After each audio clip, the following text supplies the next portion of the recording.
எல்லாருக்கும் வணக்கம். இன்னைக்கு நம்ம பேச போறது the first double header of IPL 2025. So எடுத்த உடனே நம்ம எஸ்ஆர்ஹெச் ஆர்ஆர் மேட்ச் பத்தி பேச போறோம். எஸ்ஆர்ஹெச் சொன்னாலே என்ன சொல்றதுன்னு தெரியல. இவங்க இந்த வருஷம் கண்டிப்பா 300 அடிக்கணுங்கிற மாதிரி தான் வரானுங்க. ஸோ அதுல ஃபர்ஸ்ட் எஸ்ஆர்ஹெச் பேட்டிங் பத்தி பேசலாம். எஸ்ஆர்ஹெச் பேட்டிங்ல talk of the show Ishan Kishan. Ishan Kishan வந்து இந்தியாவுக்கு எவ்வளோ சீக்கிரம் ஆட முடியுமோங்கிற மாதிரி தான் இன்னைக்கு விளையாடினாரு.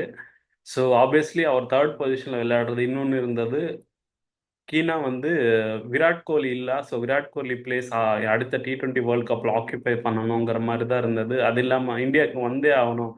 அவர் ஒரு டபுள் 100 அடிச்சாரு. பாகிஸ்தான் மேலே ஒரு மேட்ச் ஜெயிச்சு கொடுத்தாங்க. இருந்தாலும் அவங்க டீம்ல ஏதாவது டிசிப்ளினரி ஆக்ஷன் காம்படிஷன் டீம்லேருந்து தூக்கிட்டானுங்க. ஸோ அந்த வெறியிலே ஆடின மாதிரி இருந்தது எனக்கு பர்சனலாக. அதுக்கப்புறம் வந்து அபிஷேக் சர்மா அவரோட வேலையை முடிச்சிட்டாரு, அவுட் ஆயிட்டாரு. ஹெட் சூப்பராக விளையாடினாரு. அப்புறம் நிதிஷ் சூப்பராக விளையாடினாரு. கிளாசின் வந்து சாம்பியன்ஸ் ட்ரோஃபியில் ஒன்றும் பெருசாக அடிக்காட்டி இந்த மேட்ச்ல வந்து ஒரு சாலிடாக ஒரு 34 ரன்ஸ் அடிச்சுட்டு கொடுத்துட்டாரு. அப்புறம் வந்து புது பிளேயர் அனிகேத் வர்மா. ஸோ இவர் யாருன்னே தெரியல. ஸோ இவர் மத்திய பிரதேஷ்க்கு விளையாடிருக்காரு. ஸோ ஃபர்ஸ்ட் சான்ஸ் கொடுத்தது அவருக்கு. எஸ்ஆர்ஹெச்க்கு தேங்க்ஸ்.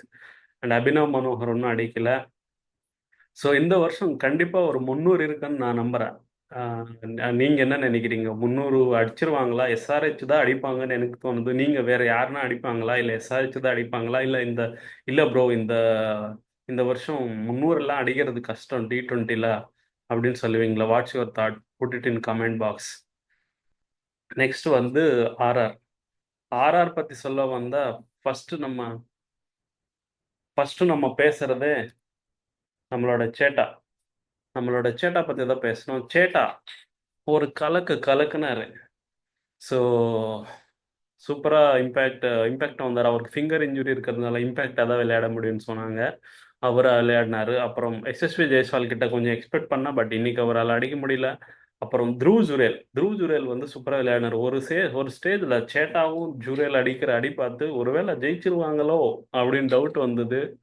ஆனால் 286 எல்லாம் பிளான் பண்ணி சேஸ் பண்ணுறது ரொம்ப கஷ்டங்க.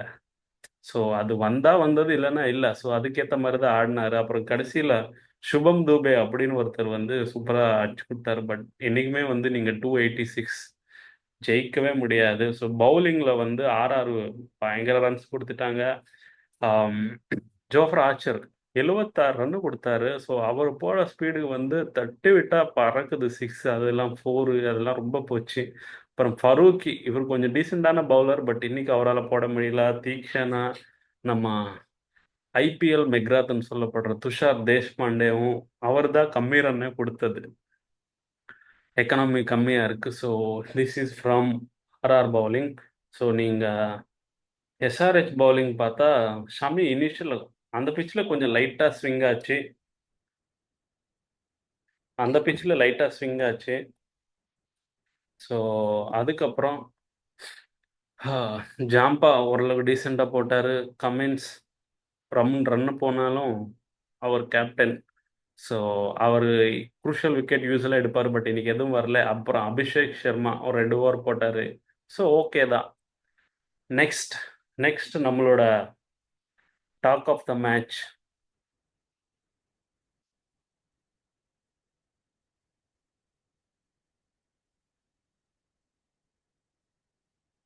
நெக்ஸ்ட் நம்மளோட talk of the talk of இன்னைக்கு நம்ம ஷோ எதுக்காக பண்ணுறோம்னா, மெயினாக சிஎஸ்கே அண்ட் எம்ஐ. ஸோ இதில் மெயினாக பார்த்தா எனக்கு பர்சனலாக பிடிச்சது வந்து நம்மளோட ரச்சின். ஸோ நம்ம சாம்பியன்ஸ் ட்ரோஃபி பார்க்கும்போதே பார்த்தோம். ஸோ மேட்ச் எடுத்துட்டு போய் முடிக்கணும். அது நீ லாஸ்ட் ஓவரில் வந்து அடிச்சு முடிச்சா ஓகே தான். பட் இனிஷியலால இருந்து ஒரு 10 ஓவருக்கு அப்புறம் வந்து இல்லை ஒரு 9 அது இனிஷியலாகவே வந்து நீ கடைசி வரைக்கும் அது என்ன ஸ்கோராக இருந்தாலும் எனக்கு எனக்கு இந்த அப்ரோச்சே கரெக்டாக பிடிக்கும். நான் தான் மேட்ச் முடிப்பேன். ஸோ ஸ்டார்டிங்லேருந்து எண்டிங் வந்துக்கும் போய் ஒரு பக்கம் விக்கெட் இருந்தாலும் அஃப்கோர்ஸ் ஸ்கோர் ரொம்ப கம்மி இருந்தாலுமே வந்து மேட்சை முடிக்கிறது வந்து அவ்வளோ ஈஸி இல்லைன்னு நான் பிலீவ் பண்ணுறது. ஸோ யாரெல்லாம் மேட்ச் முடிக்கிறாங்களோ அவங்களுக்கெல்லாம் தான் வந்து அவங்க தான் கொஞ்சம் கொஞ்சம் எட்ஜு கொடுக்கணும் டீமாக இருந்தாலும். அஃப்கோர்ஸ் சென்னை அந்த இது எப்பவுமே பண்ணுவானுங்க. பட் எனக்கு ரொம்ப பிடிச்சது இன்னைக்கு ரச்சின் ரவீந்திரா, அதுக்கப்புறம் ருத்துராஜ். நம்ம இனிஷியலாக முன்னாடியே சொன்ன மாதிரி அந்த இஷான் கிஷனுக்கு.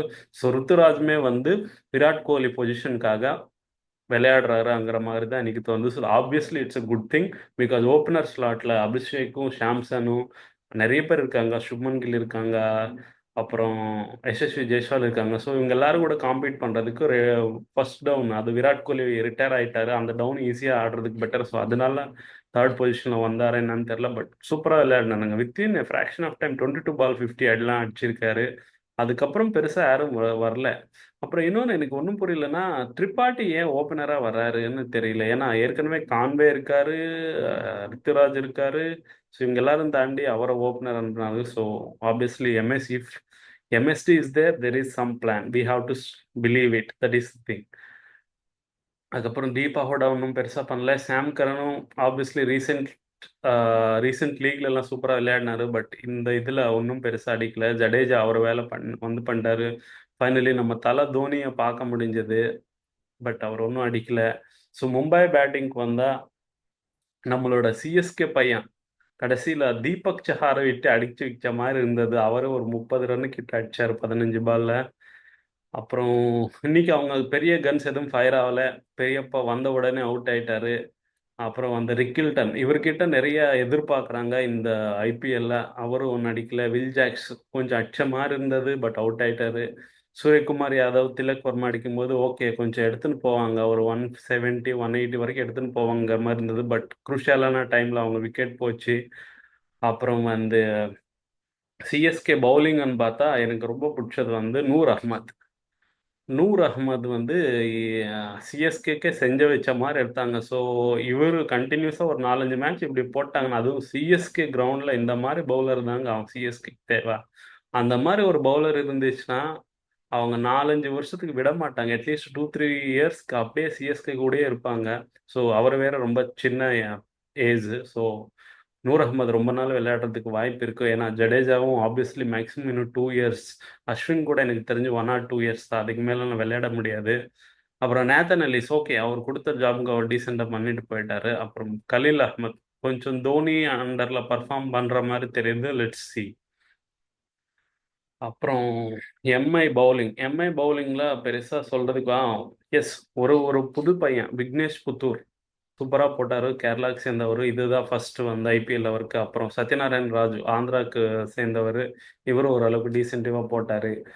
ஸோ பவுல்ட்டுக்கு இன்னைக்கு எதுவும் விக்கெட் விழல.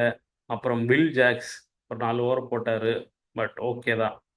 நமந்தீர். ஸோ அடுத்த மேட்ச் வந்து நம்மளுக்கு ஹர்திக் பாண்டியா வந்துடுவார். ஸோ ஆப்வியஸ்லி நமந்தீர் இல்லைன்னா சத்யநாராயண ராஜு ஊரில் ஒருத்தர் போவாங்க. யார் போவாங்க? நான் நமந்தீர்னு நினைக்கிறேன். நீங்கள் என்ன சொல்கிறீங்க?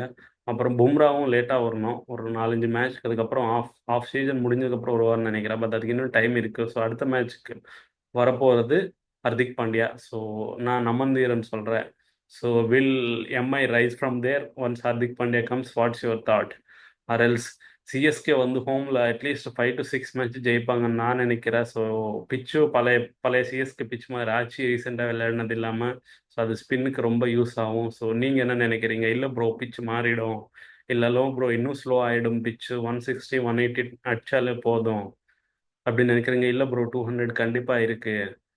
ஸோ இல்லை சிஎஸ்கே இந்த வருஷம் கண்டிப்பாக 300 அடிப்பாங்க அப்படின்னு நீங்கள் என்ன நினைக்கிறீங்க? Comment your thoughts please. Share, subscribe, comment. Thank you all.